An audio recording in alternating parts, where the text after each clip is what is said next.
Baik, jadi kurang lebih itu adalah dasar dari regulasi kadar glukosa darah atau metabolisme pengaturan karbohidrat di dalam tubuh manusia. Sekarang pertanyaannya, saat kita tidak makan, apa yang terjadi di tubuh kita? Padahal tadi kan suplai glukosa darah itu kita dapatkan dari makanan yang tercerna lalu terserap di usus halus. Nah, disinilah organ hati itu sangat berperan penting. Jadi kalian ingat tadi di hati ada glikogen, ya, sehingga glikogen inilah yang menjadi sumber glukosa di dalam tubuh kita. Proses pembentukan glukosa dari senyawa lain itu namanya gluconeogenesis. Jadi sumbernya salah satunya glikogen di sini ya, muscle glikogen atau juga glikogen yang ada di hati. Glikogennya nanti dipecah menjadi pirufat, menjadi laktat, kemudian menjadi glukosa. Itu untuk glikogen di otot ya. Sedangkan untuk glikogen yang ada di hati ya sudah langsung dipecah menjadi glukosa. Setelah itu glukosa akan beredar di pembuluh darah sehingga level atau kadar glukosa darah normal. Tapi selain itu juga ada senyawa-senyawa lain yang dapat digunakan atau diubah menjadi glukosa, yaitu protein yang ada di otot. Jadi protein di otot akan dipecah menjadi asam amino glukogenik, kemudian diubah menjadi alanin. Alanin kemudian diantarkan ke liver, diubah menjadi glukosa. Setelah itu glukosa dapat digunakan oleh tubuh kita. Cara lain juga dari lemak atau trigliserida. Jadi trigliserida ini terdiri dari asam lemak dan juga gliserol. Gliserol inilah yang nanti akan diubah menjadi glukosa. Oke, jadi tahapan perubahan dari glikogen menjadi glukosa disebut glikogenolisis, bukan glikolisis ya. Glikolisis itu kan tahap pertama pembakaran glukosa menjadi ATP. Kurang lebih seperti ini proses reaksinya, dibantu oleh beberapa enzim. Jadi dari glikogen kemudian diubah menjadi glukosa. Sedangkan kalau ingin memproduksi glukosa dari lemak, maka proses yang terjadi namanya lipolisis.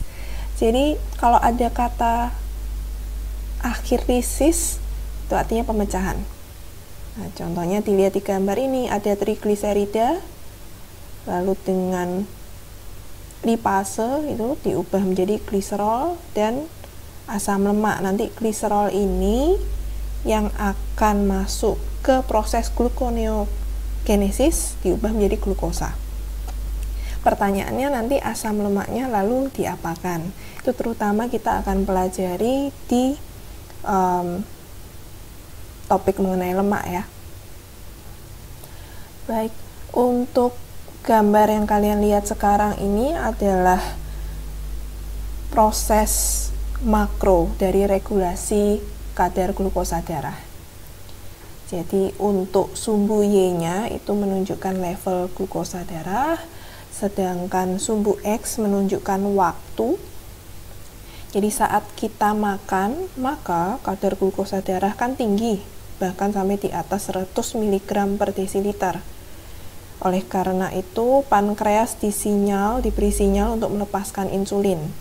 Insulin ini akan membantu glukosa masuk ke dalam sel tubuh, diubah menjadi energi, disimpan menjadi glikogen atau lemak, sehingga lama-lama kadar gula atau glukosa darah normal di rentang antara 80 sampai 100. Kemudian kalau kita tidak makan, maka kan kadar glukosa darah akan turun terus, sehingga mencapai sekitar kurang dari 70 mg per desiliter. Di saat inilah tubuh kita akan berusaha mencapai keseimbangan, maka pankreas akan diberi sinyal untuk melepaskan hormon glukagon, sehingga terjadi pemecahan glikogen menjadi glukosa, namanya tadi apa? Ya. Selain itu juga glukosa dapat disintesis atau dibentuk dari asam amino, nama prosesnya apa? Sehingga ada banyak terproduksi atau terbentuk glukosa di dalam tubuh dan kadar atau level glukosa darah meningkat ke level yang normal.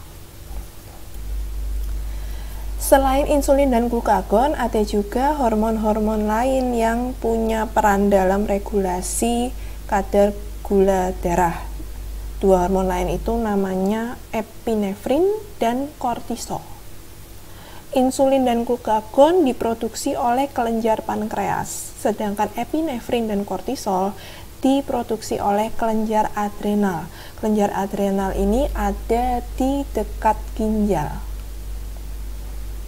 Kalian bisa lihat efek-efek atau fungsi dari masing-masing hormon itu. Kalau insulin tujuannya untuk meningkatkan kadar gula darah, sedangkan glukagon berfungsi untuk menurunkan kadar gula darah.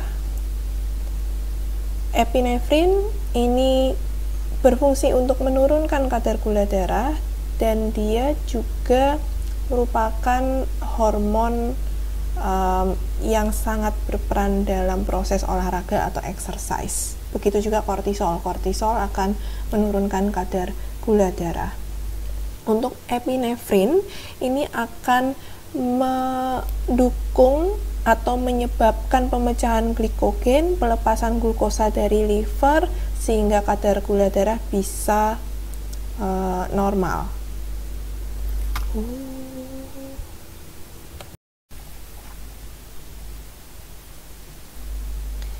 Baik, jadi kurang lebih itu adalah dasar dari regulasi kadar glukosa darah atau metabolisme pengaturan karbohidrat di dalam tubuh manusia. Sekarang pertanyaannya, saat kita tidak makan, apa yang terjadi di tubuh kita? Padahal tadi kan suplai glukosa darah itu kita dapatkan dari makanan yang tercerna lalu terserap di usus halus. Nah, disinilah organ hati itu sangat berperan penting. Jadi kalian ingat tadi di hati ada glikogen, ya, sehingga glikogen inilah yang menjadi sumber glukosa di dalam tubuh kita. Proses pembentukan glukosa dari senyawa lain itu namanya gluconeogenesis. Jadi sumbernya salah satunya glikogen di sini ya, muscle glikogen atau juga glikogen yang ada di hati. Glikogennya nanti dipecah menjadi pirufat, menjadi laktat, kemudian menjadi glukosa. Itu untuk glikogen di otot ya. Sedangkan untuk glikogen yang ada di hati ya sudah langsung dipecah menjadi glukosa.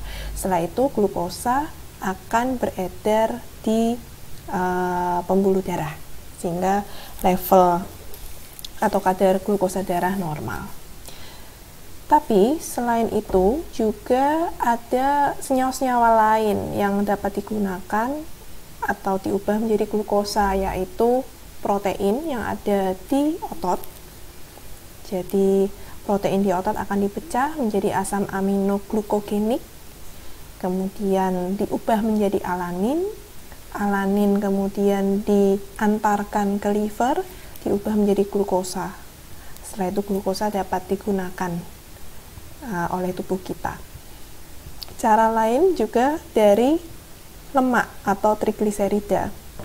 Jadi trigliserida ini terdiri dari asam lemak dan juga gliserol.